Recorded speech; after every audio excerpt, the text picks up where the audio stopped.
Re-bienvenue sur le show. Aujourd'hui, je réponds à une question qui m'a été posée par une des femmes d'attitude à l'Académie et c'est une très belle question qui, je sais, va résonner avec toi. Donc, la question est, comment gagner en leadership, en confiance pour diffuser clairement son message et inspirer plus? Quelle belle question et je sais que ça résonne en ce moment parce qu'on veut tous attirer nos clients de rêve plus facilement, plus en étant tout simplement aligné, en étant en soi. Et j'en parle tellement souvent dans mon message à quel point la connaissance de soi, qui est l'étape numéro un, pour développer ce leadership-là, pour être respecté, pour attirer des gens qui sont alignés, il faut se connaître. Tout part de soi. Si toi, tu ne te connais pas, si tu ne connais pas tes limites, si tu ne connais pas tes valeurs, si tu ne sais pas où est-ce que tu t'en vas, quels sont tes buts, ce que tu veux, ce que tu apportes sur la table, ça, c'est une des choses les plus importantes. Est-ce que tu sais ce que tu apportes sur la table? Ça, moi, au début, je ne le savais pas. Quand j'ai commencé en entrepreneuriat, je n'avais pas nécessairement beaucoup de confiance en moi. Puis, j'ai pas beaucoup de connaissances de moi aussi. Tu sais, un vient avec l'autre. Si tu ne te connais pas, c'est difficile d'avoir de la confiance en soi. Moi, en tout cas, c'est ce que je crois. Et le fait de prendre le temps, parce que des fois, on veut juste pas prendre le temps, on veut juste que ça va vite, on veut juste avancer, puis on veut pas, on a l'impression qu'on perd le temps, c'est un peu ça que je veux dire. On veut tellement que justement qu'on arrive au prochain niveau, puis qu'on voit nos buts, puis on veut que ça va vite. Puis là, on réalise que on se connaît pas, on n'a pas vraiment de valeur d'entreprise, notre entreprise est tout croche, c'est pas solide, nos messages sont pas clairs, dans notre tête, ça a l'air clair, mais ça ne l'est pas. Donc, de s'asseoir, là, prendre un moment, puis de dire, OK, c'est quoi mes valeurs? Quelles sont mes limites? Tu peux prendre un petit papier-crayon maintenant, puis l'écrire. Quelles compétences m'ont aidé à avancer dans la vie? Qu'est-ce qui me différencie des autres? Parce que je crois qu'on a tous sa place. Tous sa place. Il y a de la demande en masse. Surtout là, en coaching, on le voit, la demande est de plus en plus élevée. Euh, Qu'est-ce qui te différencie? Qu'est-ce que tu apportes sur la table? Et un coup que tu sais ça t'aide déjà à bâtir cette confiance-là, à mettre ton message plus clair, à créer, à diffuser plus clairement ton message. Si tu as encore un peu de difficulté justement à peut-être mettre ça en pratique, ben c'est justement ça la deuxième étape. Je veux te présenter le cercle oui, le cercle de la vulnérabilité et de la confiance. Donc, ça ressemble un peu à 2-8, donc deux cercles qui s'entremêlent un dans l'autre. Et d'un côté, je veux que tu visualises la confiance et de l'autre côté, je veux que tu visualises la vulnérabilité. Et je veux que tu comprennes tout de suite que pour bâtir la confiance, souvent, il faut passer par la vulnérabilité. C'est ça qui va nous aider à bâtir la confiance. Et c'est là que c'est difficile parce que justement, tu sais, je travaille avec des femmes qui sont high performing, là, comme elles veulent que ça va vite. Elles détestent se mettre dans des situations de vulnérabilité au début, jusqu'à ce qu'elles comprennent que mais c'est tellement nécessaire, c'est tellement aidant, puis c'est ce qui nous amène justement à prendre de l'attitude tellement plus vite. Donc, puis elles détestent aussi avoir l'air débutant parce qu'elles ne le sont pas. Elles sont tellement compétentes. Tu sais, juste comme je disais, elles sont high performing. Donc, c'est certain que quand elles font quelque chose, elles ne le font pas à moitié. Mais ça, des fois, ça amène une certaine anxiété. Donc, puis une certaine réticence à se mettre dans des positions de vulnérabilité. Par exemple, de lancer un nouveau podcast ou par exemple de commencer à faire des conférences. Ça, des fois, ça peut être des positions où est-ce que ça demande de sortir de sa zone de confort. Donc, le fait de se mettre dans une position de vulnérabilité, par exemple enregistrer son premier épisode ou donner sa première conférence, on ne se sent pas 100% confiante, mais on décide qu'on le fait on le fait pareil. Donc, on met le travail, on fait les efforts, on est dans la position de vulnérabilité et qu'est-ce qui arrive un coup qu'on l'a fait? Eh bien, on développe cette confiance-là, mais elle ne se développe pas la confiance assis sur notre chaise de bureau, là. Elle se développe lorsqu'on se met en action, justement, lorsqu'on va sortir de notre zone de confort, lorsqu'on va monter la pression d'un cran.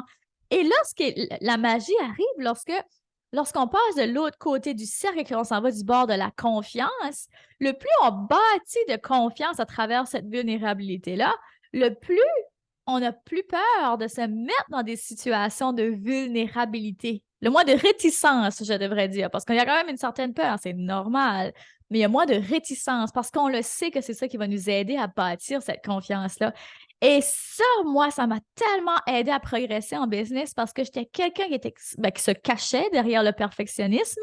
Comme j'ai dit dans un épisode passé, le perfectionnisme, c'est pour les lâches.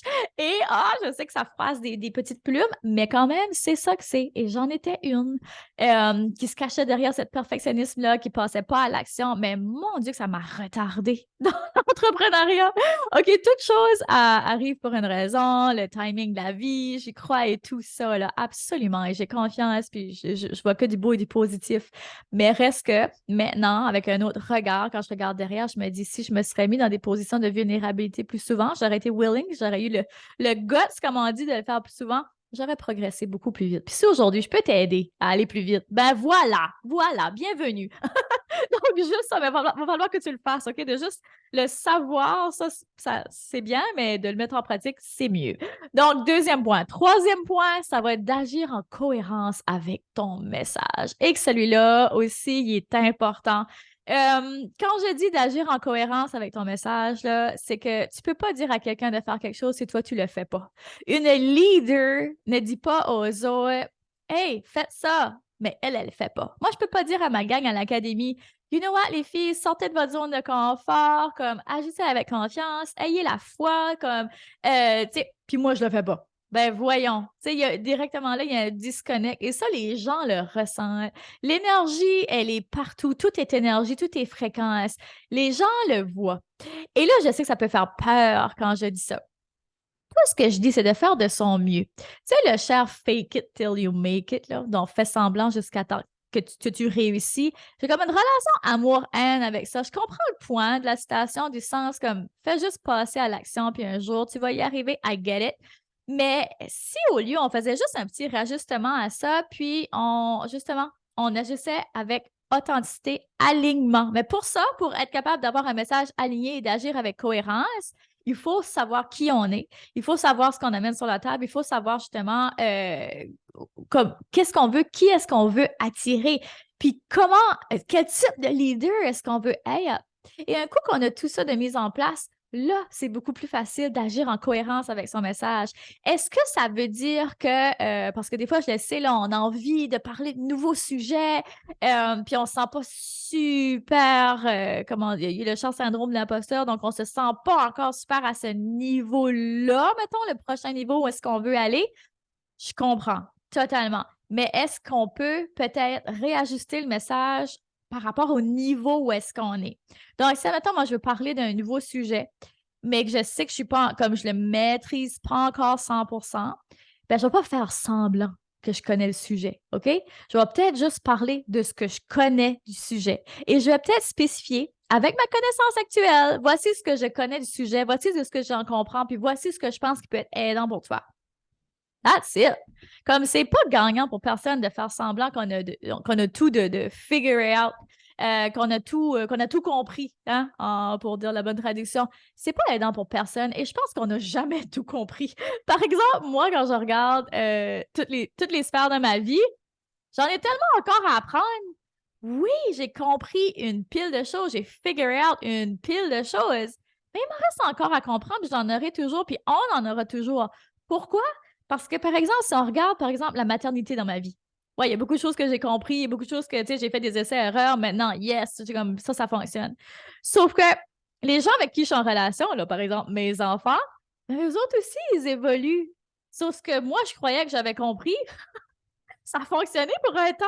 Mais là, maintenant qu'ils évoluent, puis qu'il y a d'autres problématiques qui arrivent, puis qu'elles autres, elles aussi, elles vivent des choses, des défis, des nouvelles aventures, ben moi, il faut que je me réajuste. Il faut que ma parentalité évolue. Même chose dans mon couple. Tu sais, ça fait des années qu'on est ensemble, Dave et moi. Of course qu'on a figuré pas mal d'affaires, mais reste que lui aussi il évolue, ses buts, ses envies, ses choses changent. Même chose pour moi de mon côté. Donc, il y a des affaires qui fonctionnaient au début qui ne fonctionnent plus aujourd'hui. Puis là, maintenant qu'on est parents puis entrepreneurs, puis tu sais, tu comprends? C'est normal. Donc, il y a toujours un réajustement. Même chose en business. Il y a bien des choses que j'ai compris, mais mes clientes, elles évoluent. Moi, mon envie, parce que j'ai toujours des nouvelles envies, tu sais, j'ai parlé à quel point je suis comme multi-passionnée. Donc, souvent, j'ai toujours des nouvelles passions puis des nouvelles envies, puis je suis super curieuse dans la vie. Donc là, je pars sur un sujet, j'ai envie de l'approfondir. Tu sais, Of course que j'évolue, puis tu sais, mais c'est la même chose pour toi. Donc, de vouloir arriver à une destination précise par rapport à ça, c'est irréel. Puis ça n'a tellement pas de point. Il faut vraiment apprendre à apprécier le moment présent. C'est une grosse problématique dans notre société à l'heure d'aujourd'hui parce que tout va tellement vite. Mais avez-vous vu à quel point le niveau d'anxiété est intense? Et moi, la première, je ne suis pas parfaite non plus, là. Tu sais, dernièrement, puis je vais en parler dans un futur épisode de podcast, dernièrement, j'ai traversé une période où j'ai eu beaucoup d'anxiété, que j'avais de la difficulté à appliquer les trucs que je donne à tout le monde. Ça m'arrive, à moi aussi, je suis humaine, tu sais, comme tout le monde. Mais pendant cette période-là de ma vie, tu peux être certaine que je donnais pas de conseils aux autres là-dessus. Tu sais, tu comprends, il faut agir en cohérence. Et il faut le dire aussi, pour moi, j'adore tellement le podcast parce que ça me permet de m'exprimer là-dessus. Puis j'espère que la réflexion que je te fais aujourd'hui ben, elle se reflète dans ton univers, puis que tu vois que, OK, well, moi aussi, ça m'arrive, puis OK, parfait, parfait, on shake, on se bouge les plumes, puis on recommence, c'est tout, c'est tout. Mais d'essayer de vivre dans le moment présent, là, aujourd'hui, c'est un défi dans l'ère actuelle. Puis je veux faire le petit rappel aujourd'hui que de vivre dans le passé ou de vivre dans le futur, c'est pas la bonne affaire à faire. C'est vraiment pas la bonne affaire. Quand on vit dans le passé, on fait juste répéter ces patterns-là parce que ce que tu fais aujourd'hui, là, la somme des actions que tu poses aujourd'hui auront une répercussion sur demain. C'est inévitable. OK? Fait que si tu continues juste à vivre dans le passé puis à focuser sur le passé, c'est sûr que tu vas répéter juste les mêmes patterns puis tu vas réattirer tout ce que tu as déjà eu. Si tu veux quelque chose de différent, concentre-toi sur ce qui se passe aujourd'hui avec un alignement pour ce que tu veux pour plus tard. OK? Pas comme, ben, je vais vivre pour demain. Parce que moi, c'est surtout ça mon problème, là, au niveau de l'anxiété. C'est que je vis beaucoup, souvent, comme je vais aller trop vite, justement. Fait que là, je viens anxieuse parce que j'ai ça à faire. Ah oui, il y a ça à construire. Il y a ça. Là, ça finit plus. Puis là, je pars dans une dérive, là. Fait que là, de me ramener à OK, qu'est-ce que je peux faire aujourd'hui pour m'emmener là? OK, fou, ça m'aide à descendre la pression. Fait que de revoir ça, c'est important de garder un petit regard là-dessus. Donc, le troisième point, c'est d'agir en cohérence. Si tu veux attirer des gens qui sont alignés avec toi, ben, connais qui tu es. Connais qui tu es et mets ton message en cohérence avec ça. Puis des fois, notre message, il a l'air tellement clair dans notre tête, entre nos deux oreilles ou sur nos papiers. On est tellement comme justement dans notre tête que des fois, juste le fait de le verbaliser et encore mieux si tu peux le verbaliser à ton client cible, à un auditoire, ben des fois, c'est là qu'on réalise que, oh, finalement, c'est vraiment pas clair, mon histoire. Ça fait des semaines que je travaille là-dessus, j'étais certaine que c'est clair, puis là, je vois que, nope, pas clair du tout. Il y a peut-être des petits réajustements que je peux faire. Donc, passer à l'action, faire confiance au processus, une chose à la fois. Et quatrième et dernier point, c'est la constance. Si tu veux t'établir comme une leader, mais vraiment là, embody it, là, comme on dit, comme vraiment être une vraie leader, il faut que tu sois constant. Tu peux pas être une leader une journée et puis tu n'es pas une leader le lendemain. Pour que les gens te fassent confiance, il faut que tu poses des actions constantes, il faut que tu montres que tu as une certaine stabilité. Si les gens, avant qu'ils investissent avec toi, ils vont vouloir apprendre à te connaître, voir si ton style, ça fait avec eux, si tu as vraiment la solution que tu peux leur offrir. Et moi, tu peux être certaine, quand j'engage une coach, une mentor, je la suis un petit moment avant de dire, OK, j'embarque. Parce que pour moi, c'est important, ses valeurs. Pour moi, c'est important de la façon dont elle agit. Est-ce qu'elle est en cohérence avec son message? Est-ce qu'elle fait? Est-ce que she walk the talk? Est-ce que ce qu'elle dit? Ou, hey, walk the talk, voulez-vous savoir ma définition? Les bottines qui suivent les babines. Je me trouvais très drôle quand j'ai écrit ça quand je faisais mon site web. J'étais comme, ouais, ça, c'est vraiment une belle définition. Donc, je vais m'assurer que cette personne-là, justement, les bottines suivent les babines. Donc, elle fait ce qu'elle dit. Et puis, moi aussi, en tant que leader, c'est super important. Je ne peux pas dire à quelqu'un de faire quelque chose si je ne le fais pas. Et ça, moi, ça me fait des reality checks. Hein? Je peux te garantir que tu t'enlignes pour que ce soit ça. Parce qu'il n'y a rien. Puis, la confiance, c'est tellement dur à construire, mais tellement facile à perdre. Comme ça, tu peux perdre la confiance de quelqu'un quand ça t'a pris des années à la bâtir. Donc, faites attention à ça. Des petites choses. Toujours, ne partez pas non plus avec oh mon Dieu, il faut que je sois parfaite tout le temps. Non, c'est pas ça mon message. Mais reste que on peut la perdre vite, cette confiance-là. C'est pas quelque chose qu'on devrait prendre pour acquis. Donc, chaque jour, surtout quand on veut s'élever comme leader, s'établir comme leader, on a comment dire, on a une responsabilité. Une responsabilité. Ouais. Donc, de show up, d'avoir de trouver des façons d'être constante. Même si c'est pas facile, on est tous humains. Hein? Vous êtes beaucoup des mamans qui écoutent le podcast, donc souvent, il y a un enfant qui est malade, il y a quelque chose qui se passe. C'est pas toujours facile, là. C'est pas toujours un long fleuve qui coule, la vie en général. Mais pour être capable de s'établir comme leader, il faut être capable justement de faire confiance à une équipe. Puis ça, c'est un sujet qu'on pourrait, mon Dieu, on pourrait tellement déballer longtemps sur le leadership. C'est un sujet que j'adore. Mais aujourd'hui, si je veux que tu retiennes 4 points faciles, concrets, pas faciles, simples, concrets, applicables que tu peux faire aujourd'hui, c'est numéro 1, connaissance de soi. Apprends à connaître quelles sont tes limites. Connais ce que tu amènes sur la table. Numéro 2, utilise le cercle infini de la confiance et de la vulnérabilité. Mets-le en pratique aussi souvent que tu peux. Numéro 3, agis en cohérence avec ton message. Super important. Et numéro 4, constance. Constance. Tu sais, si tu veux attirer mieux, il faut que tu deviennes meilleur. On attire qui on est et pas qui on veut être. Et ça, en manifestation puis en money mindset, c'est tellement un concept dont je parle souvent. Tu sais, quand je disais que tout est énergie, tout est fréquence, c'est pas du wou-wou, là. C'est du concret. On attire qui on est, pas qui on veut être. Donc, souviens-toi de ça. Donc, j'espère que cet épisode-là t'a été bénéfique. J'espère que tu as appris 2-3 trucs que tu vas surtout le mettre en pratique. Si tu as aimé l'épisode, partage-le, tag-moi sur les réseaux sociaux, Karine_Ruel, oui, underscore, la petite ligne en bas, sur Instagram, les réseaux sociaux. Ça me fait tellement plaisir de vous lire à chaque semaine. Allez laisser une review. Ça compte énormément pour moi. Donc, sur ce, continue de briller et de prendre de l'attitude, car le monde a besoin de ce don spécial que seulement toi détiens.